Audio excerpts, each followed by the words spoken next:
British inflation cooled slightly more than expected in February. The UK's Office for National Statistics said Wednesday consumer prices rose by 3.4% in annual terms last month.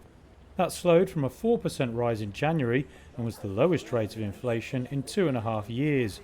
Both economists and the Bank of England had projected higher inflation. Food and selling prices in eateries were the biggest downward drags, though that was offset by an upward contribution from motor fuels. Services inflation, which the central bank watches closely, slowed to 6.1% from 6.5% in January. Core inflation, which excludes energy, food and tobacco prices, also slowed to 4.5%.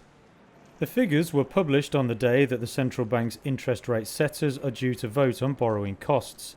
The announcement of their March policy decision is due on Thursday. Investors slightly increased bets the bank would start cutting interest rates in August. The bank has said underlying inflation pressure in the economy is still too persistent for it to cut interest rates now, but it has signalled lower borrowing costs are likely later this year.